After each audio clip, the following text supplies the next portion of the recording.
On s'est tous demandé un jour combien d'argent on pouvait réellement gagner dans le marketing de réseau, ce fameux MLM. Alors à chaque fois qu'on a vu des présentations, on nous l'a dit, tu vas voir ici c'est mieux qu'ailleurs, comme toujours, et tu vas voir les gens gagnent des fortunes, c'est facile, tout le monde gagne, etc.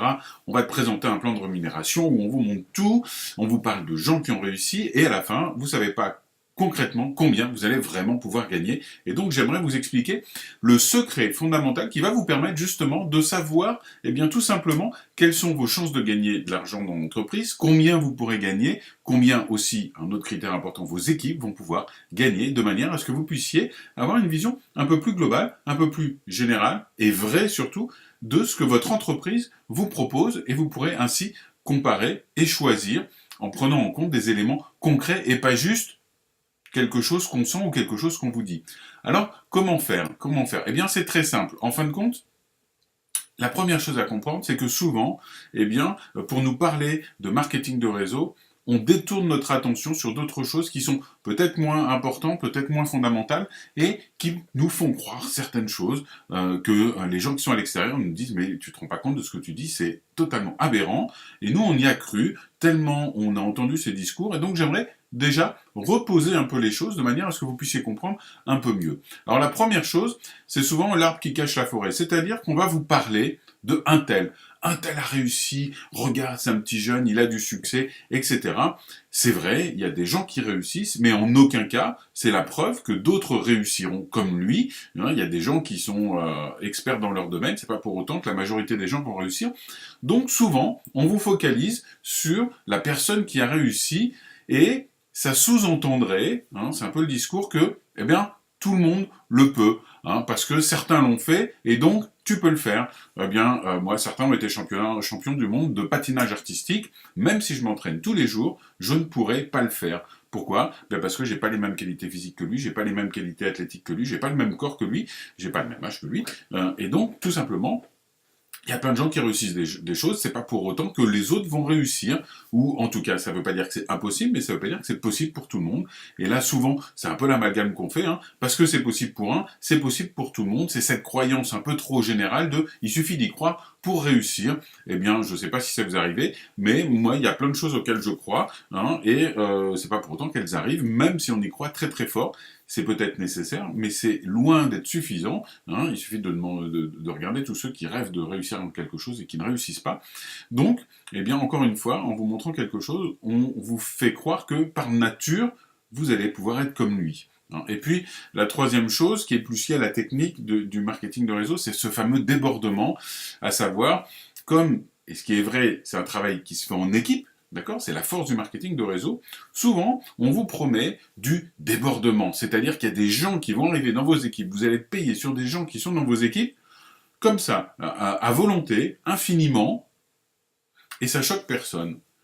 Imaginez qu'une société qui fasse 100 millions ou 1 milliard de dollars ou 3 milliards de dollars, eh bien, c'est son chiffre d'affaires, donc elle n'a pas plus d'argent que ça. Donc évidemment, elle ne peut pas payer infiniment d'argent sur une infinité de gens. Et c'est malheureusement ce qu'on essaie de trop souvent nous faire croire, qu'on va avoir comme ça des commissions infinies sur une infinité de personnes, avec des milliers de personnes qui sont dans le débordement. Ça n'arrive encore une fois que très rarement, et même quand ça arrive, rassurez-vous, il y a des blocages qui font que tout le monde ne touche pas d'argent, même si on a un débordement. Vous le verrez tout à l'heure, je vous en ferai la démonstration. Et puis il y a aussi le fait qu'on vous focalise sur des schémas, des théories, des beaux petits tableaux théoriques, etc.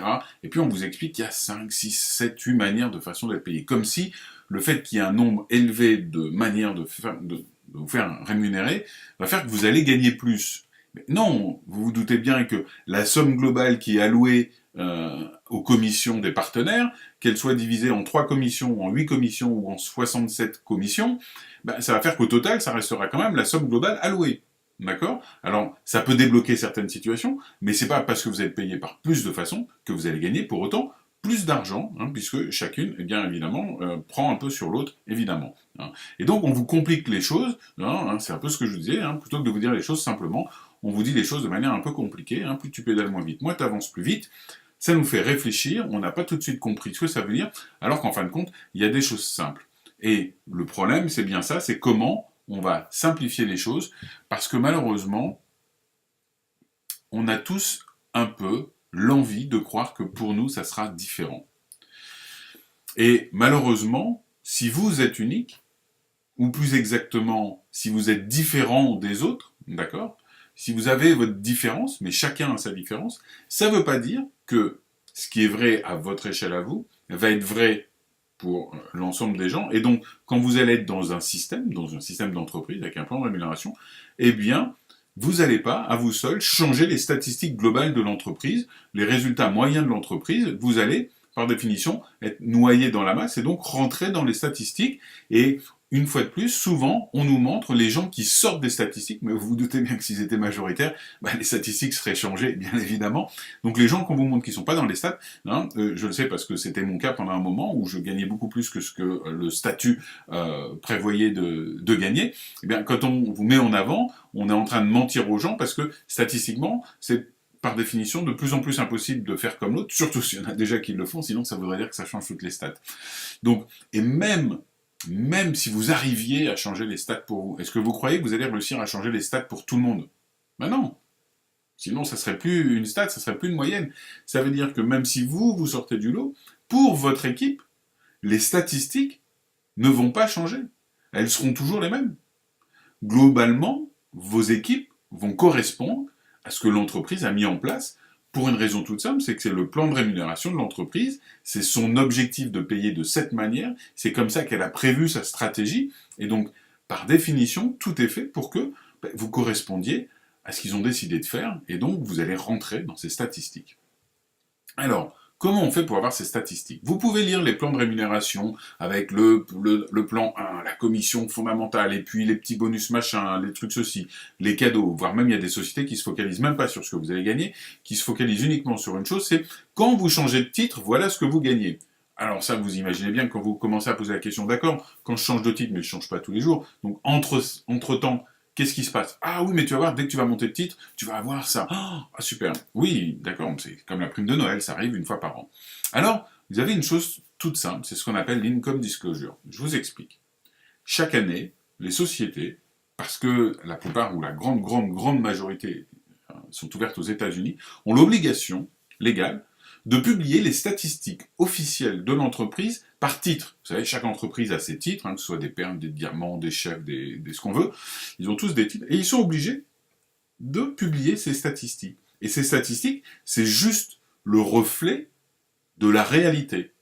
Et malheureusement, on vous montre jamais ces statistiques. Alors que si vous allez sur Google, vous voyez, regardez, je l'ai fait, j'ai fait une copie d'écran, vous voyez, j'ai tapé Income Disclosure dans Google, je suis allé plus exactement sur Google Images, et regardez, j'ai eu des dizaines et des dizaines de tableaux, parce que tout simplement, ils sont obligés d'être là, même si souvent, vous allez voir, il y a certaines entreprises qui les cachent, il faut toujours aller sur la version américaine, parce que comme les autres, il n'y a pas d'obligation, en fin de compte, on vous les cache, mais si vous allez sur les versions américaines, que vous fouillez un petit peu, vous allez les trouver.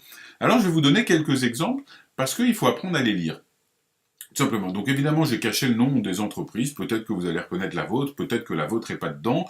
En tout cas, ce sont les tableaux officiels des entreprises. Donc je ne fais que décrypter une partie de ce que les sociétés nous donnent à lire. Alors, première société, je ne sais même plus laquelle c'est. En fin de compte, vous avez un beau tableau. Alors, oui, il y a des chiffres quand même. 394 957,57 dollars. Alors, c'est des chiffres américains, donc les virgules, c'est des points.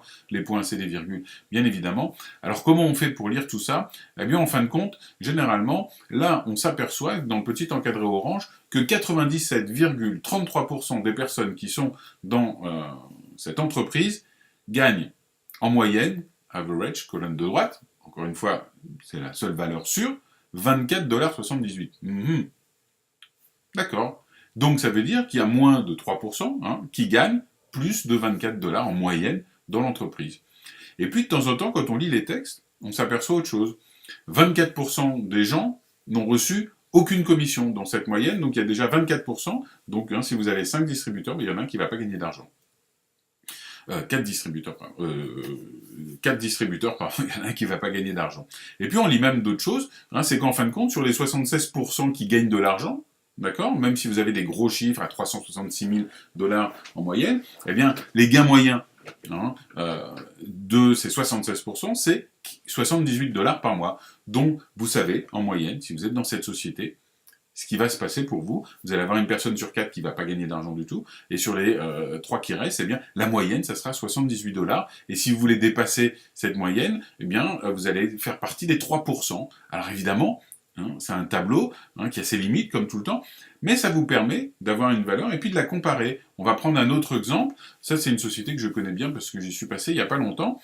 Alors ça, c'est un tableau, je vous l'ai montré parce que il a une petite spécificité qu'on trouve dans pas mal de tableaux. Vous avez des chiffres, vous voyez, on vous focalise sur les chiffres qui sont en foncé, et ça commence par 1 680 000 $. Waouh, 0,24%. C'est déjà pas mal. Mais en fin de compte, c'est pas exactement comme ça qu'il faut le lire. Comment il faut lire ce tableau?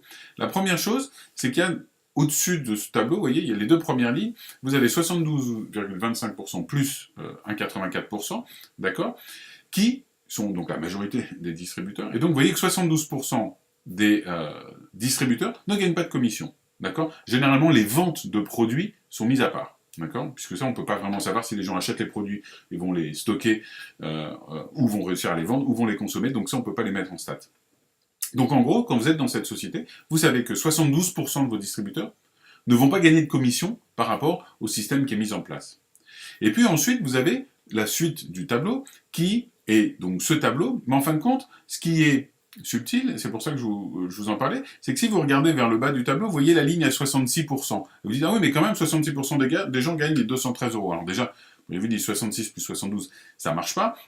Pourquoi? Parce qu'en fin de compte, c'est 66%, d'accord, 0,5, des 25,91% qui sont juste au-dessus du petit carré, vous voyez, qui regroupe tout. Donc 25,91, et bien en fin de compte, vous avez 66% de 25, donc en fin de compte, c'est que 17% des gens qui gagnent 213 $ en moyenne. Donc on a 72% des gens qui gagnent rien dans cette entreprise, on a 17% des gens, en vérité, qui gagnent 213 $, et donc tous les chiffres qui sont au-dessus de 213 $, parce que vous avez vu, ils ont mis les fourchettes entre 0 et 1000, et 1000 et 5000, donc ça vous laisse de la marge.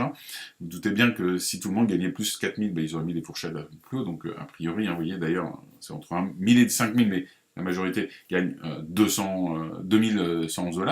Donc en fin de compte, si on fait la totalité de cet encadré interne, ça fait donc 0,24 plus 0,31 plus 0,35, etc., jusqu'à 10,03, ça fait 14,36%, mais c'est 14% des 25% 91, soit 3,72% des gens gagnent plus de, en gros, si j'utilise leur tableau, plus de 213 $92. Donc si vous êtes dans cette société, vous allez savoir que vous avez 3 distributeurs sur 10 qui vont gagner de l'argent seulement, les 7 autres ne vont pas gagner d'argent, en dehors des ventes, bien évidemment, et que donc, vous avez 3 distributeurs sur 100 qui vont gagner plus de 213 $. D'accord? Donc c'est des tableaux assez intéressants. Je vais vous en montrer d'autres. Alors, il y en a qui sont plus clairs que d'autres. Celui-ci, il a l'avantage d'être un peu plus clair que le précédent. Là, vous voyez, 83,10. Alors, vous voyez, on distingue les distributeurs et les distributeurs actifs. Donc ça, il faut lire. Généralement, c'est des gens qualifiés, etc., Mais ça, c'est un peu technique. 82,39% des distributeurs gagnent en moyenne 54%. Et puis, quand on va lire de temps en temps en dessous, on trouve, qu'en gros, 80% des distributeurs de cette société gagnent de l'argent, et donc 20% des distributeurs ne gagnent pas d'argent. Donc, vous voyez, par rapport à la société inverse, déjà, on se dit, ouh, c'est pas du tout pareil. Tout à l'heure, c'était 73%. Donc, un autre tableau, on change de registre. Donc, vous voyez, le tableau, évidemment, il n'a pas la même du tout, donc j'ai caché le nom, en gris, c'était le nom.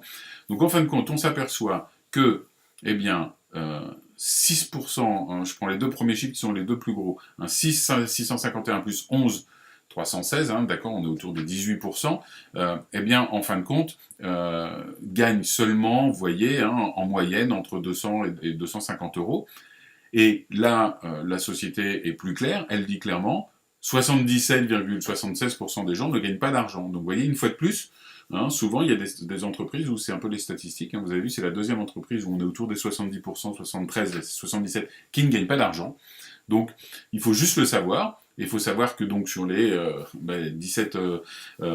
sur les 20% restants, vous voyez, il y en a 18% qui gagnent autour des 200 $. Donc, voilà encore un exemple. Allez, encore un autre exemple, encore on change d'entreprise, vous voyez, autre présentation, donc là c'est pareil, il faut savoir quoi lire. Donc on prend les deux premiers, généralement c'est toujours intéressant. Donc vous voyez, on est à peine à 20%. 20% gagnent en moyenne, vous voyez, 74 ou 298 dollars. Hein. Ça veut dire que, eh bien, il y a quand même peu de distributeurs qui gagnent des commissions. Regardez les pourcentages au-dessus. Hein. Donc vous vous doutez bien que tous ceux qui ne sont pas là-dedans, c'est des gens qui ne gagnent pas d'argent. Donc vous voyez, on a quand même très peu de distributeurs. Hein. D'ailleurs, c'est écrit au-dessus, hein, dans la colonne de droite, 37,8% seulement des distributeurs ont touché un chèque supérieur à 10 dollars. Voilà, donc on est encore, vous voyez, encore un peu dans les 70% des gens qui, là c'est un peu moins, 70% des gens qui ne touchent pas d'argent, hein, donc c'est encore un fait. Alors là c'est un tableau, alors, il y a plein de chiffres, vous dites, oh mon Dieu, comment je fais pour lire ça? Pareil, je prends mon temps, allez on va aller voir comme on a fait les autres chiffres, hein, vous avez vu toutes les sociétés avant, ça tourne autour des 200, 250 euros, donc là on prend la moyenne des gens qui gagnent 200, 250 dollars, allez, hein, je suis allé là, ça correspond à cette population. Alors cette population, oui, on dit, oh, bah, ça fait pas tant que ça, en fin de compte, 30 plus 11. Mais quand on fait le total, vous pouvez vous amuser à le refaire, hein, hop, excusez-moi pour moi, ça fait 94% des distributeurs. Ah, 94% des distributeurs gagnent en moyenne, hein, enfin au maximum en moyenne 264 dollars. Donc vous voyez, hein, il y a 40% qui gagnent en moyenne 30-40 dollars. Et donc vous allez pouvoir lire le tableau comme ça. Et donc bah, vous savez qu'il n'y a que 6%, ce qui est déjà plus que les entreprises qu'on a vues tout à l'heure, qui gagnent de l'argent. Et quand on lit ce tableau, bah, vous voyez le petit encadré en bas, vous apprend quelque chose. La moitié des membres arrêtent après la première année. Voilà, donc c'est une information, hein, vous voyez, 44,37% des membres juste après n'ont pas reçu de commission, donc c'est encore une donnée supplémentaire, hein, je vais vous en faire un autre, hein, ça c'est l'entreprise où je suis, que je ne vais pas citer comme pas plus que les autres, hein, donc là, pareil, hein, vous voyez, il y a toujours deux parties, full-time, alors nous on appelle ça full-time et part-time, mais c'est juste un intitulé, en gros, on estime que les gens qui gagnent ces sommes-là sont à temps plein dans l'activité, mais c'est pas une obligation légale c'est pas un contrat, puisqu'on est tous indépendants. Donc vous voyez, là par contre, la différence, eh bien, c'est que c'est des gains par semaine et non pas par mois. Et vous voyez, ben, nous, voilà, on a un pourcentage un peu plus élevé, tout simplement, parce que le plan de rémunération est différent. Mais ce qui est important, et c'est toujours ça sur lequel je vous retiens, c'est la société ou les sociétés sur lesquelles vous hésitez, qu'est-ce qu'elles ont comme chiffre quand vous regardez tout ça. Alors, vous pourriez vous dire, mon Dieu, il y a quelques entreprises dont je vous ai parlé, il y en a d'autres où 70% en gros des distributeurs ne gagnent pas d'argent. Alors je vous rassure, il y a aussi des distributeurs qui sont dans certaines entreprises, parce que le plan de rémunération est calculé comme ça, qui sont des faux distributeurs, c'est-à-dire que c'est des clients qui se sont déguisés en distributeurs pour payer les produits moins chers. Mais quand même, les statistiques sont là, même en les incluant, toutes les sociétés confondues, les incluant, donc on a quand même ces statistiques. On a d'autres où vous avez vu que les pourcentages, comme le dernier tableau que je vous ai montré, les pourcentages sont plus vus vers le bas, c'est-à-dire que même quand on en rentre plus tôt, hein, on est tout de suite à 56, hein, hop, vous voyez, 63 par semaine, donc ça fait 6 x 4, 24, donc 240 par mois. Donc, en fin de compte, qu'est-ce qu'on peut penser de ces chiffres, et est-ce que c'est grave qu'on vous les cache? Je pense que oui, parce qu'on veut vous faire croire souvent que tout le monde va être millionnaire. Et en réfléchissant en quelques secondes, évidemment, dans une entreprise, tout le monde ne peut pas être millionnaire. De même que quand on réfléchit un petit peu, si on vous dit, bah, voilà, tu commences et tu vas voir, dans 6 mois, tu vas gagner 3000 dollars par mois. Alors déjà, vous pouvez dire, bah, déjà un travail comme ça où je pars de rien, où je gagne 3000 dollars par mois, même pour un entrepreneur, chapeau. Mais si au bout de 6 mois, je crois aussi vite, qu'est-ce qui va se passer dans 6 ans? Je vais gagner quoi? 300 000 par mois? Et si tout le monde fait ça, la société, eh bien, rien que ça fait plus que ce que gagne la société. Donc à un moment, on a besoin de revenir à la réalité. Alors maintenant, est-ce que cette réalité est inquiétante? J'aimerais juste vous montrer un tableau pour que vous puissiez vous faire votre ordre de grandeur. Eh bien, ça, c'est ce qui se passe en France. D'accord, ne vous inquiétez pas, c'est pas tellement mieux dans les autres pays, hein, quoi qu'on en dise, hein, on va peut-être pouvoir pousser un petit peu la courbe vers le haut, mais ça sera pas tellement mieux. Bah, quand vous regardez, hein, donc c'est les pourcentages de la population, hein, donc en gros, vous voyez, 55% de la population touche en moyenne 1738 euros net par mois, hein, et si on veut dépasser les 3000, 3400 euros, bah, vous voyez, il faut déjà être dans les 8-9% restants. Donc on est dans des statistiques normales. Ça veut dire quoi? Ça veut dire que ce qui nous différencie, c'est pas tellement que tout le monde peut gagner beaucoup d'argent dans le sens où tout le monde va gagner beaucoup d'argent. C'est dans le sens où nous sommes dans des systèmes où nous n'avons pas de DRH qui décide pour nous si oui ou non on va monter d'un cran. On n'a pas de système où il y a quelqu'un qui est au-dessus de nous, et donc du coup, il faut soit qu'il parte à la retraite, soit qu'il fasse une bêtise, soit qu'on soit meilleur que lui. Et encore, on a des concurrents, donc il faut être meilleur qu'eux, ou leur faire des croche-pattes, etc. On n'a pas ça. Notre progression, même si elle est dans un système complet, notre progression ne dépend que nous, en tout cas, ne dépend pas d'autres, au sens où il ne faut pas qu'il y ait des places de libre, il ne faut pas qu'il y ait quelqu'un qui bouge, qu'il y ait ceci, c'est pas les chaises musicales, hein. Et donc du coup, la progression est plus facile parce qu'elle ne dépend que de notre travail. Elle est en ce sens plus facile. Elle n'est pas plus facile parce que, comme ça, tout le monde va gagner beaucoup d'argent. Donc vraiment, moi, ce que je vous conseille, c'est de prendre conscience qu'on est dans un vrai métier, qu'il y a des gens qui gagnent beaucoup d'argent, que vous pouvez y accéder, à la différence d'une entreprise normale, où quand vous êtes tout en bas, c'est très très dur de monter tout en haut, c'est presque impossible. Donc là, vous pouvez. La seule chose, c'est que vous n'avez pas plus de chance enfin, la proportion est la même que dans une entreprise normale. Chez Renault, les gens qui gagnent énormément d'argent, eh bien, il y en a beaucoup plus que des gens qui sont au SMIC. Eh bien, en marketing de réseau, c'est pareil. La seule chose, c'est que chez Renault, quand vous êtes ouvrier spécialisé, vous avez absolument aucune chance d'être PDG, enfin, d'avoir des hauts salaires comme des cadres dirigeants. Chez nous, vous pouvez, quelle que soit l'entreprise. Après, c'est à vous d'étudier vraiment cette pyramide et moins des salaires. Hein. Et vraiment, ce sur quoi je vous incite à faire, c'est deux choses. Un, allez sur Google, tapez Income Disclosure, le nom de votre entreprise, le nom d'autres entreprises pour comparer. D'accord. Ne vous fiez pas à un cas exceptionnel parce que vos équipes vont rentrer dans la masse.